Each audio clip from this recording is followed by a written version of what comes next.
we get to the point where we think we know kind of what the future holds. We kind of know what our tomorrow is going to be. So when we look at this idea, Doc Brown, he says, man, make your future a good one. Make your future a good one. The future has not been written for you yet. Because God is in control. Amen. In fact, look at your neighbor, just tell them, God is in control. I don't believe you. Who's in control? God is in control. God's in control. Amen? Right? So no one has written your future. God can work in and amongst your future. And I want to go to a story, and it's a really interesting one that we find in 1 Samuel chapter 9. And there's this man named Kish. Everyone say Kish. It's just fun. It's a fun word, right? It's a father. His name is Kish. And he has a son named Saul. Okay? And so one day, Kish is a donkey farmer. Donkey rancher? Would it be donkey rancher? A farmer? I don't know. I guess you don't grow donkeys. You raise donkeys. He's a donkey raiser. I don't know what that is. He's a donkey raiser. And all of a sudden, his donkeys are gone. Okay? He beat his donkeys, apparently, and they left. And so there he's out, and goes to Saul, and he says, hey, kid, I need you to go find our donkeys. Okay? And so he sends them out, and so Saul's out, and he's with the servant, and they're trying to find the donkeys. And they can't find them. They're trying, and they run out of bread. So they're on a long journey trying to find these donkeys. They're going all over the place. You kind of going to read that in 1 Samuel chapter 9, the first part. You can read this story. And then they find out that there's a prophet in a town that they're going by. And they say, well, what if we go to him? And they call him a seer in those days. And what if we go to him and pray? Maybe he can help us find our donkeys. And they thought, well, that's kind of a good idea. We don't have much, but we'll give them whatever we have. And they have just a little bit of bread over. And so they meet...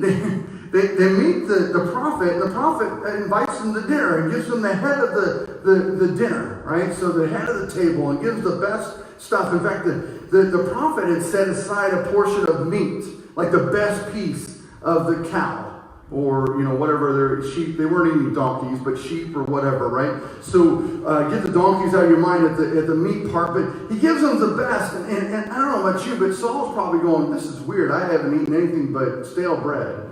And then all of a sudden I go to the prophet, and I want to figure out where my donkeys are at. And he invites me to dinner, and I get there, and he puts me in the best place. Now, if you can imagine, he probably hadn't, bathed in a while. He didn't deserve to be at the head of the table and get the best meal. And he gets done, and then the prophet tells him, hey, this is what I want you to do. He says, I want you to meet me on the outskirts. And that's where we find it in chapter 9, verse 27. It says, and they were going down to the outskirts of the city, and Samuel, who's the prophet, said to Saul, tell the servants to pass on before you. Tell your servant to pass on before us. And when we have passed on, stop here yourself for a while, that I may make known to you the word of God. Now, again, what is he doing? He's looking for his donkeys. So at this point, I love this part of the story, because I'm thinking, I put myself in Saul's spot and go, cool, I got a great meal last night. I got cleaned up. This is awesome. And oh, great. Samuel's going to tell me where my donkeys are at. And I don't know why he can't tell me in front of the servant, but that's all right.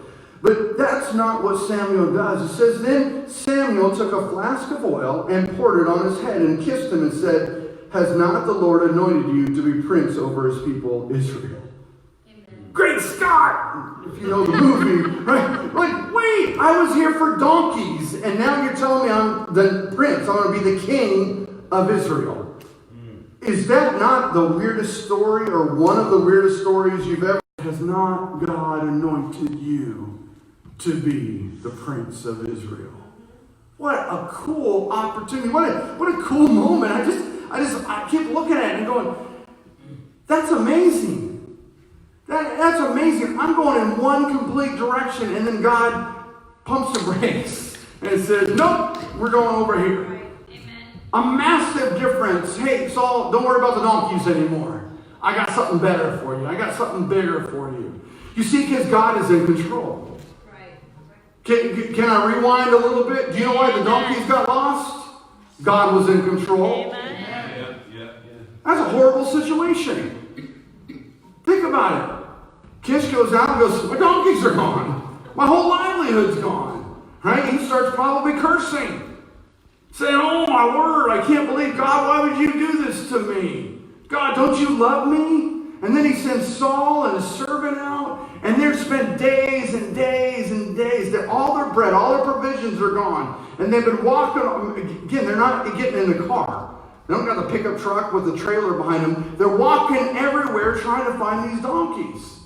And they're probably doing the same thing. God, why don't you love me? God, why don't you care? They're probably, if they're good Christians or, good Hebrews at this point, they're probably saying, God, wake up in the morning, God, help us to find it. And then at the end of the day, God, why didn't you help me? And God's sitting back there going, but I got something so much better for you. Amen. I'm in control. You see, all that stuff had to happen to get Saul with Samuel so Samuel could anoint Saul to be king of Israel. The donkeys had to disappear. The journey that they took, the route that they went, had to happen in such an order to get them to the spot because God is in control. In fact, I love these verses in Ecclesiastes. Says, verse 14 to 15, I perceive that whatever God does endures forever. Oh, we can just end there. End the story right there. Whatever God does endures forever. End the story. Close the Bible. Let's pray. We're out. If we could just get that in our minds and understand whatever God does endures forever, we don't have to worry about anything else. He says nothing can be added to it, nor anything taken away from it. God has done it so that people fear before him. That which is already has been, that which is to be already has been, and God seeks that has been driven away. Right? What is he saying there? God's in control. He's got this thing. Right? If God has planned it, it's going to happen. And there's times he's got to orchestrate and move us to get us into the position that we need to be in.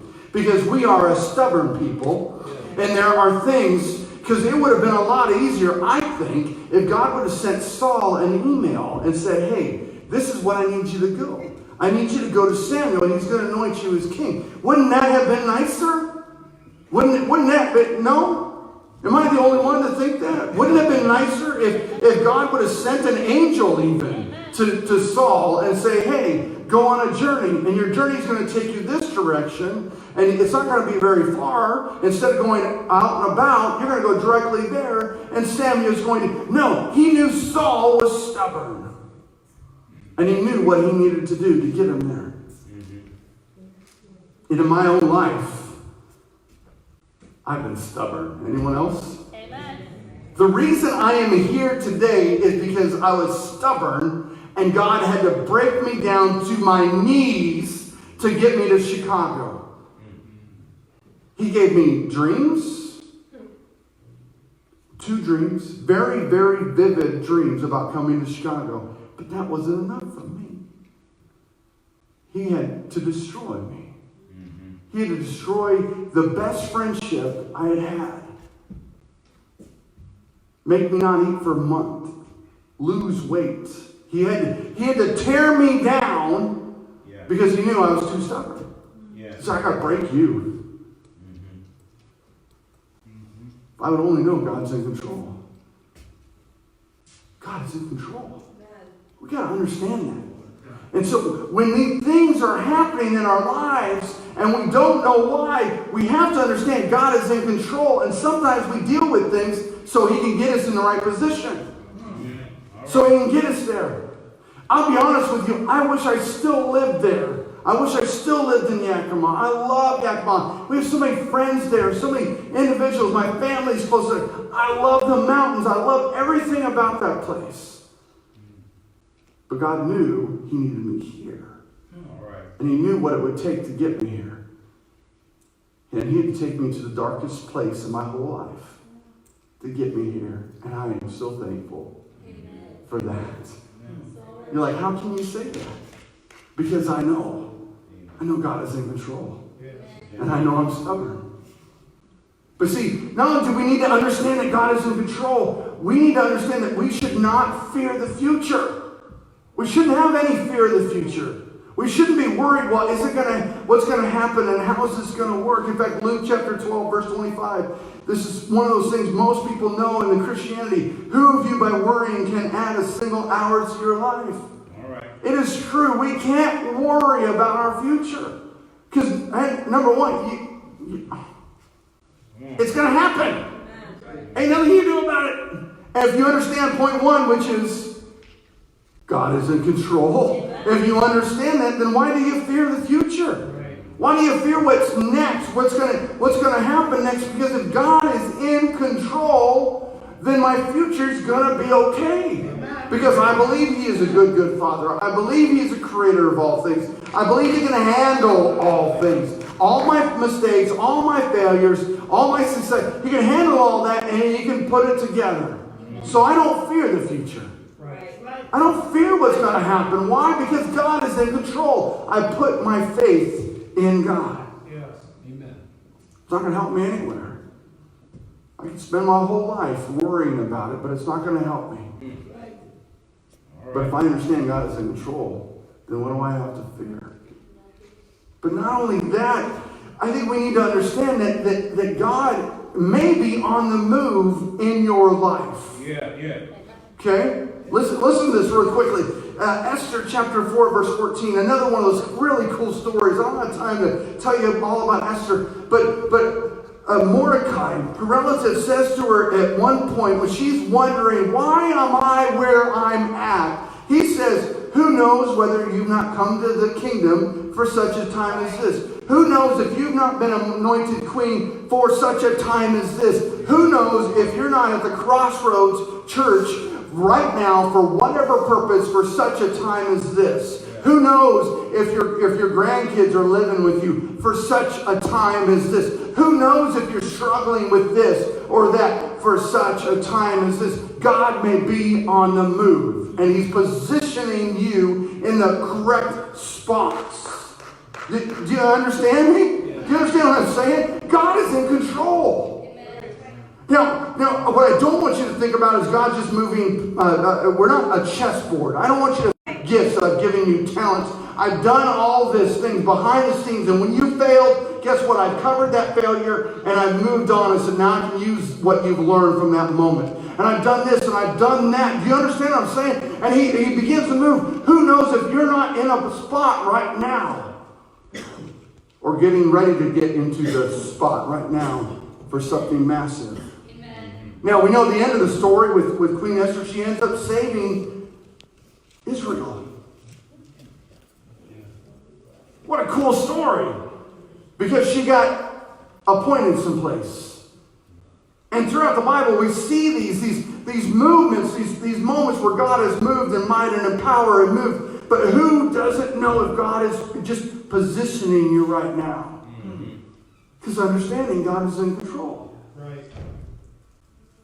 He's got this. If we rely on Him, but maybe He's got me here for a reason. I need to figure out what that reason is. Because when we look at our lives, what we need to understand is that not only is God in control, and that we shouldn't fear the future, and that maybe God's on the move, but I think we need to understand that we need to get God involved. And I think that's the biggest thing that we forget about all the time, is we kind of live our own lives, our own existence.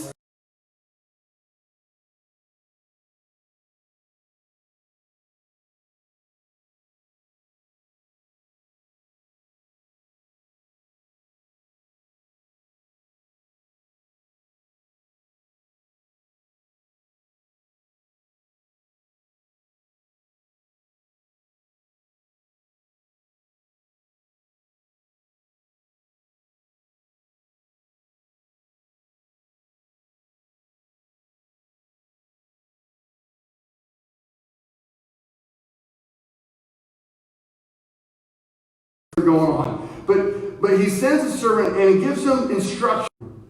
Please give me success today and show unfailing love to my master Abraham. Before he even started and did what he was going to do, he says, God, I need you to take control.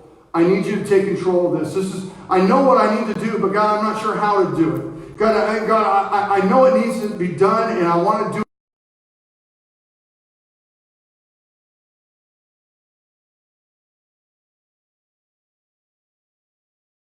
God to do. God did immediately because he got God in control. Right. We need to get God in control every time. We need to understand he needs to be involved. When I wake up in the morning, I need to get God involved. What situation? What's going on? I need to get God involved because God's in control. Right. He's in control. Right.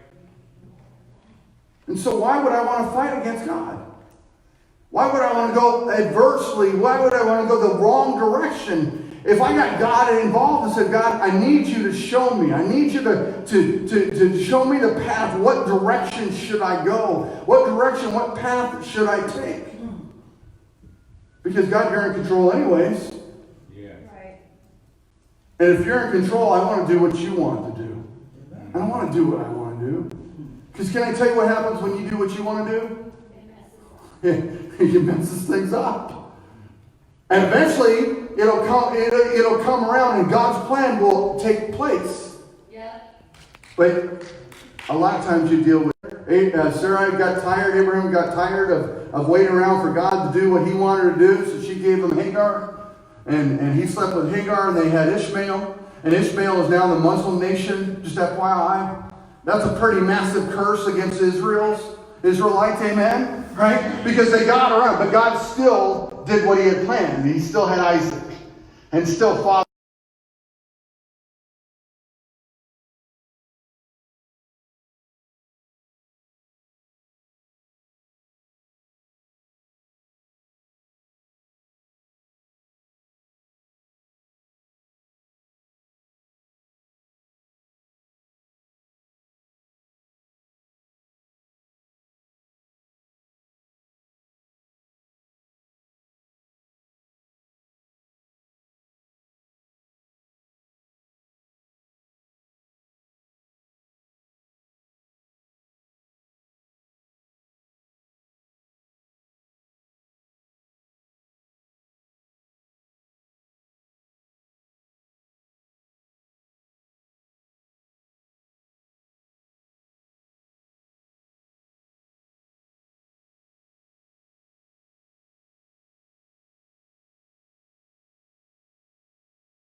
Told him to do. Because God's in control. He says, I'm still going to move, but I don't want you to deal with the curses. But if you go on your own direction, you're going to deal with curses.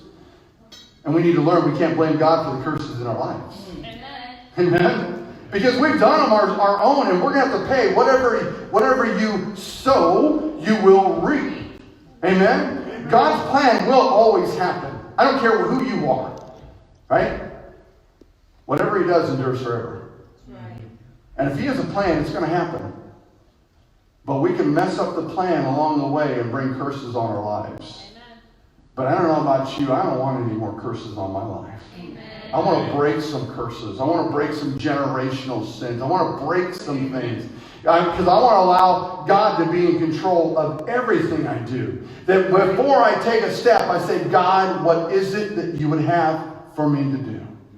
God, how do I move forward with this? I know this is your plan, but how do I get there? God, I know this is what you want for my life, but how do I get there? Because I'll be honest, I never want to go through a situation like I did years ago to get me here. Ever again.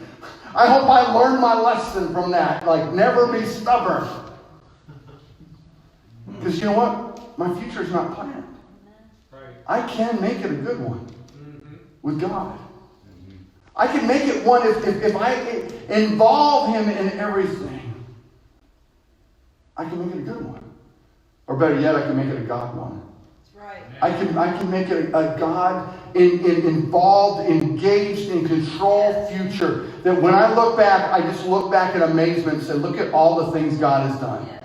I don't know how I got there, here from there. I'm not sure how it all orchestrated, all the miracles. If I had time, I could tell you about all the miracles God has used in my life to get me to the position I'm in, all the heartache that He put me through or allowed me to go through to get me to the place, but also these massive miracles that came and put me into the position that I am today. Because I put God in control. I understand. I'm not afraid of the future anymore. God, you're in control. Right. When I wake up, I'm going to allow you to take me to my future. You know, it's interesting, in the movie Back to the Future, kind of the end scene you saw, she said, I had this fax, and the letters disappeared off of it. Well, what had happened before then is there's a scene where Marty ends up racing someone. And as he races, he actually hits this Rolls Royce and messes his future up. Right? But the scene in movie 3, all of a sudden they get to that same scene, that same moment in time. And they get ready to race, and he's revving his engine, and the other guy's revving his engine, and then Marty throws it in reverse and goes reverse and watches that guy almost hit the Rolls Royce. You see, Marty understood what you and I need to understand. That there are things in our lives that we can stop doing. Right. Yeah. Okay? That we can stop doing that will help our future out. Come on. Here's the deal with Marty. If you called Marty a chicken, he would do whatever you were wanting him to do. That's all that's all it took. Right? You just say, oh, you yellow belly. If you go to the Old West, it's a yellow belly. Right? Are you chicken? Right? And he would do it, and that's what this guy was saying to him. Oh, are you chicken? Or Reverend said, are you chicken? You're son. And the old Marty would have went for it. But the new Marty said, no. But I think far too often that's the problem with us. We think we know our future because we know who we are today. Right. Let me tell you this. Most of you don't know this. When I was younger, I had a horrible temper. Horrible. Y'all think I'm exaggerating. Horrible. I've done some things I don't even want to share. Just out of anger, out of severe anger. You're looking at me going, there's no way. Horrible. And I could have lived my whole life in that mindset and said, well, that's just who I am. That's who God created me to be, is a person with a temper. Get over it. Just deal with it. Right? But I begin to understand, wait, hold on. God's in control. God doesn't want me to have a temper like this. He doesn't want me, hitting people and doing all the other things that I did, by breaking. He doesn't want me to do that. Right. So He took care of it. Because I said, God, I need you to take care of my temper. Amen. You see, who you are today doesn't mean you have to be the same person tomorrow. There are things that I know that probably each and every one of us deal with something, and we look at it, so I wish I wasn't that way. I wish I didn't have a temper. I wish I wasn't addicted to things. I wish my self-esteem was higher. I wish this. I wish this. You know what? And far too often, I think what ends up happening in our lives, we think, okay, well, that's just who I am. I mean, I've been that way for 10 years, 20 years, 30 years, 40 years, 50 years. I've been that way my whole life. There's no changing. Can I tell you there is changing? That God does not want you to stay where you are. That He wants you to become a different individual. That He wants you to expand. He doesn't want you to live like I live with that temper. He doesn't want you to live with those attitudes and issues in your life that hold you back. He says, I want you to have a future that's full of me. And if you are, then you can change. You can have those attitudes disappear. They can't, people look at me and they're like, I'm also a massive introvert. You don't know that. I'm very, very shy. But God says, I need you to be something else. Amen. I want you to do something else. I want to expand you. I want to make you and take you into a position. When I was in high school, I would do what are those? Where everybody was in the gym. What are those things called? Remember? What? Leadership. No, everyone's in the gym. You're talking to people. Assemblies, right? Assemblies. And I was part of a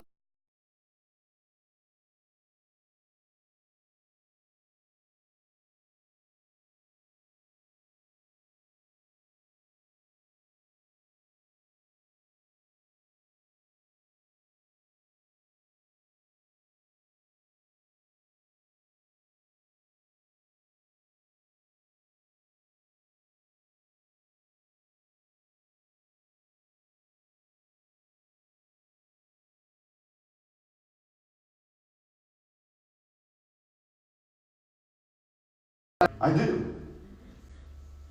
But God wanted me to move forward. And I think so many of us, He wants you to move forward. He's got something so much bigger for us, and we can't limit ourselves. And I remember one day talking to somebody, it's actually one of my professors, and we were talking about this introvert-extrovert concept. And he said this to me. He said, James, you are probably one of the best pastors because you're an introvert. And I thought that was an interesting question. I always thought it was a curse. And he said, no, because when you build relationships, they're genuine. An extrovert sometimes doesn't have genuine relationships because it's so easy for them to talk to people. So when I hug you, I mean it. You know what I'm saying? Right? I thought it was a curse. I thought it was something that would hold me back and not allow me to be what God wanted me to be. Like, God, why would you make me an introvert and call me to be a pastor? That doesn't make sense. Those don't I have to be this great charismatic leader that could just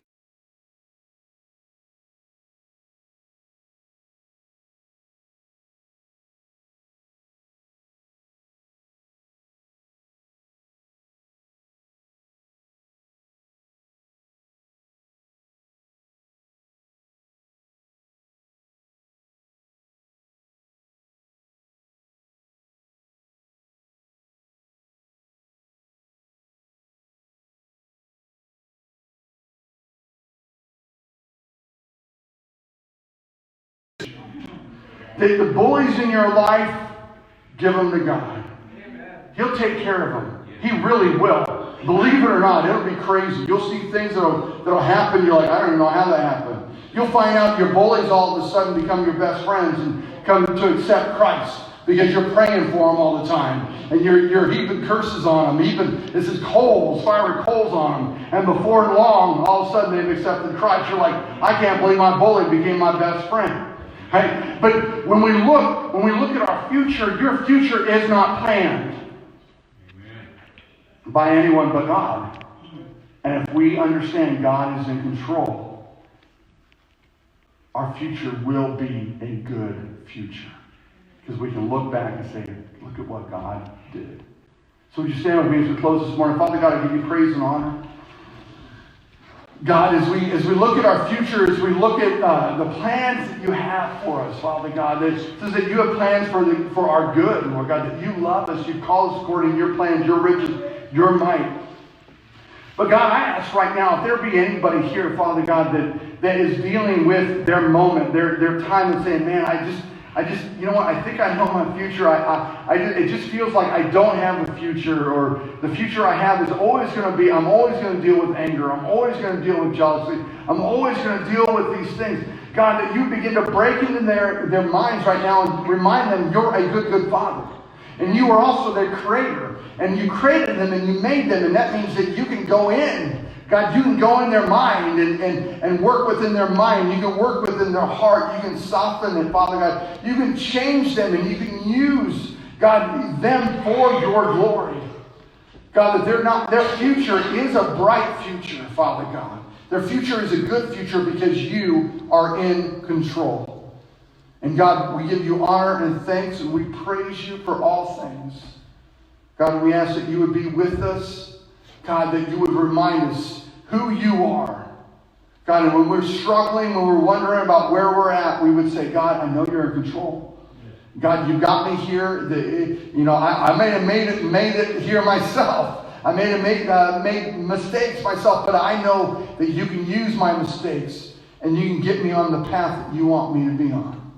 God, that when we wake up in the morning, we would recognize, Father God, that you're in control. When we go to bed at night, we would recognize that you're in control. And if we put every moment in between and say, God, how would you have me move? God, that you will move in might and power. And we won't be able to handle all the miracles that we begin to see in our lives as we allow you to be in control. And God, we give you praise and honor. We ask all this in your Son, Jesus Christ's precious, precious name. Amen.